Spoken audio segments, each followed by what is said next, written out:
Cancer nearly killed my marriage.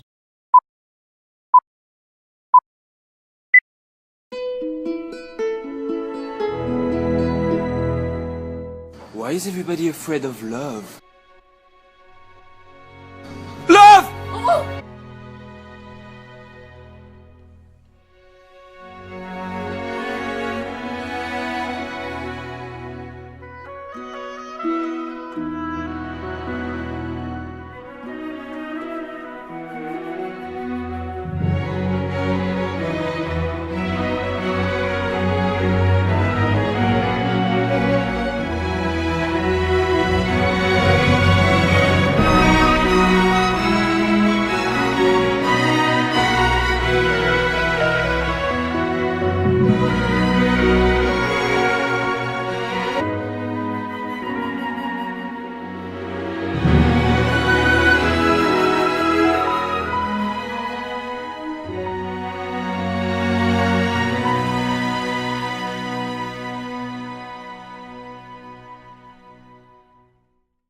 I got something in the mail.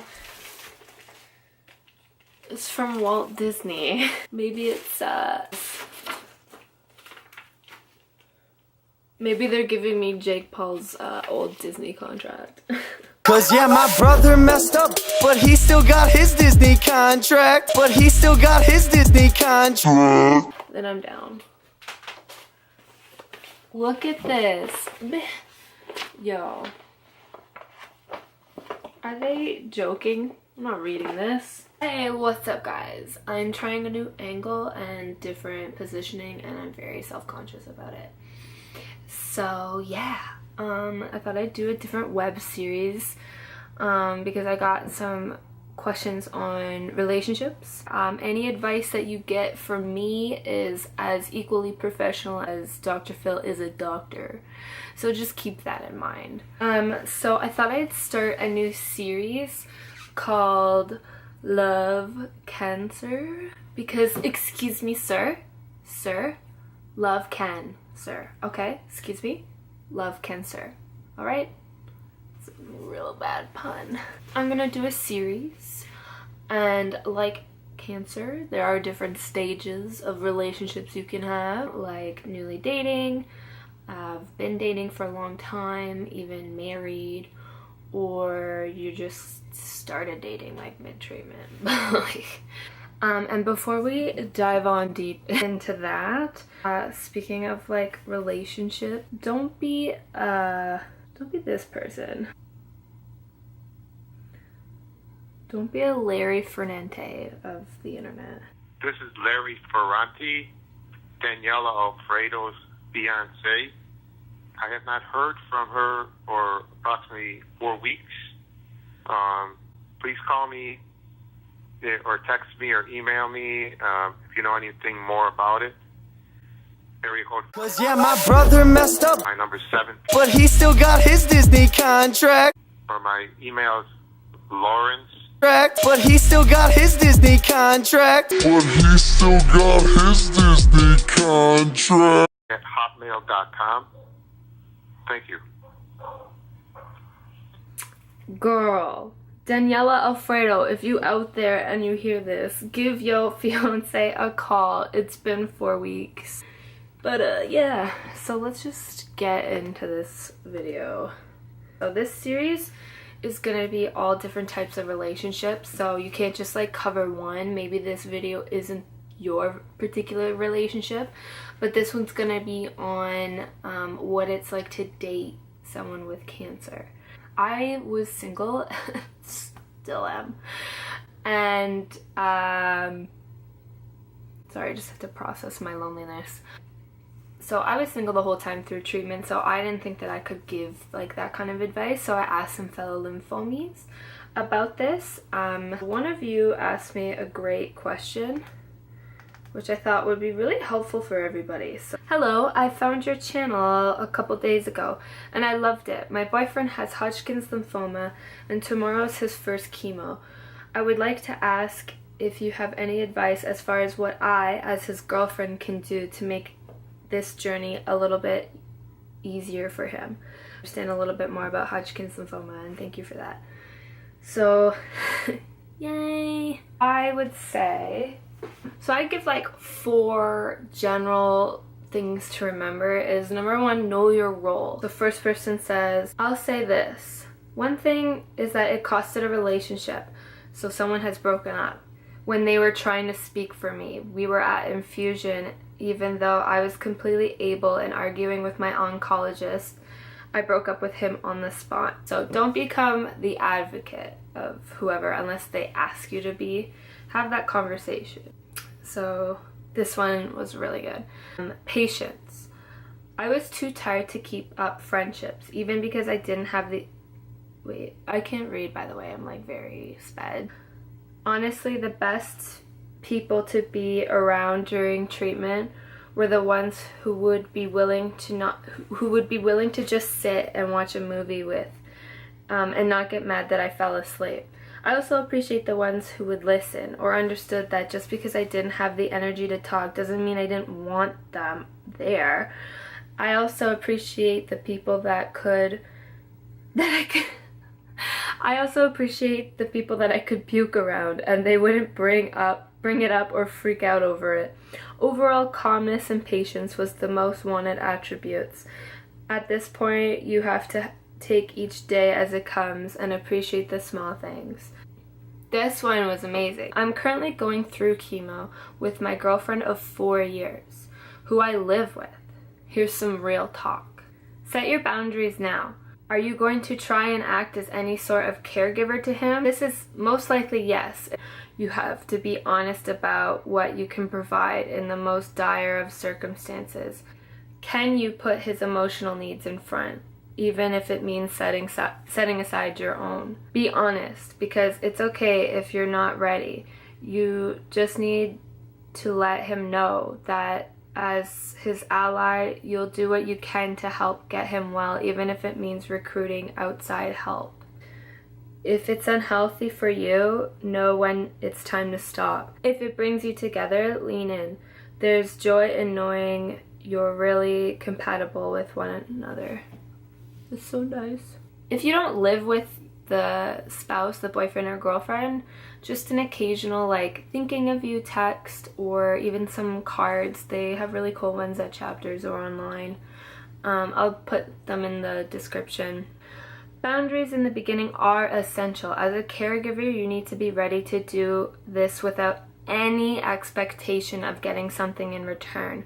I know that's kind of shitty, but we are human. If she's going to hold this as a debt against him, even unintentionally, these things can come up when you're angry or at our worst. It's not going to work. The balance of effort and sacrifice is going to be uneven, and you have to be 100% okay with that. Tell her to find her own outlet. This was hands down the most important thing for my husband.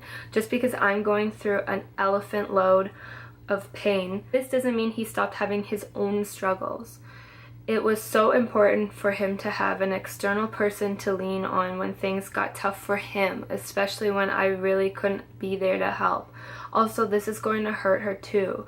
Sometimes it's hard for caregivers to complain about their own struggle, but their pain is valid too, and they need somewhere to go with it. So reach out for support, community, someone you know, a therapist even if you have that means. Don't be isolated. You don't have to be alone in this. Cancer hurts everyone. It's just as important for her to find ways to cope. Don't change. For example, if your relationship involved dark humor, continue. Walking on eggshells around him will make him feel worse or inferior. Treat the person like a person, not like a cancer patient, okay? Because that just continuously reminds them that they're sick. Maybe they're having a good day and they don't want to talk about chemo or their next appointment or their next scan. So just imitate, mirror what they're thinking. So like if they're happy that day and they're feeling silly and joking about it and have a dark humor, maintain it. He might be a little more grumpy than usual. Never take it personally. My boyfriend has been my caregiver, and I'm so lucky to have him be here for me since day one.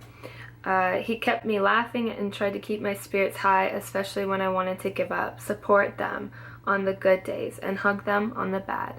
Or if they don't want to be touched, give them their space. It's an emotional roller coaster. I think it brought my boyfriend and I closer together, and hopefully it does the same for them. It's cute. On the opposite side, it's difficult for me to frame this positively, as cancer nearly killed my marriage. I'm still mad about his actions during treatment. The things were particularly difficult because he was acting like a victim. His grumpiness towards me on chemo weeks and his lack of emotional care towards me. He was a caregiver but not a partner or a friend. I would say don't complain about your circumstances in it if you choose to be there. Find things you can do together that are low key. Binge watching Netflix. Realize emotional support is likely more than your physical support. Don't neglect emotions for other forms of caretaking. Little gestures. I like this. Little gestures are so important. Like, what'd they say?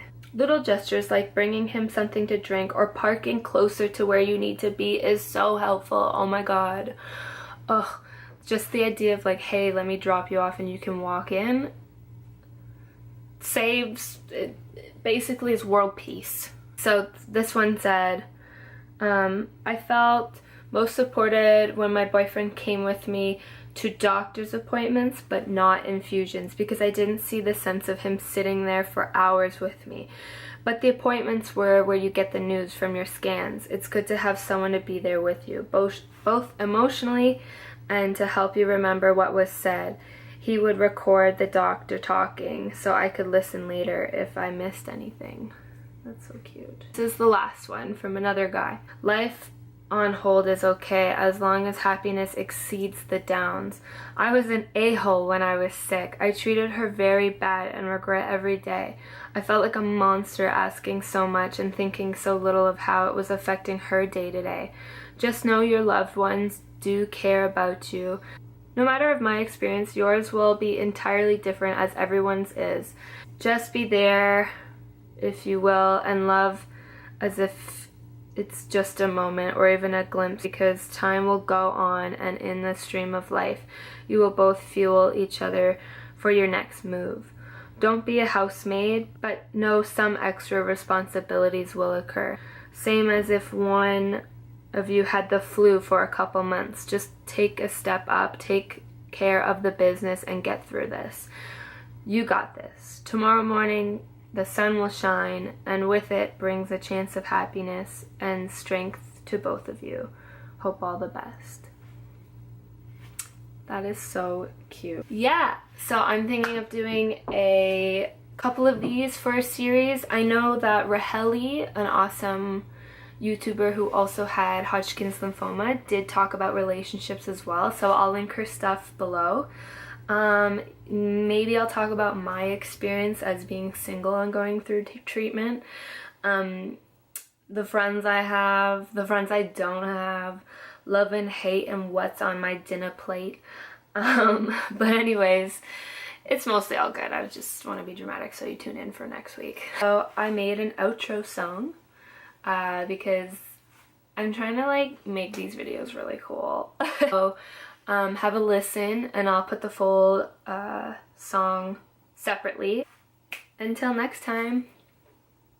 You know, Bleak, I was thinking, and I'm sorry I was such a huge bitch to you. You don't deserve it. It's okay, you know. And also, I think I'm in love with you, because you're like the coolest person I've ever met, and you don't even have to try. I tried really hard, actually.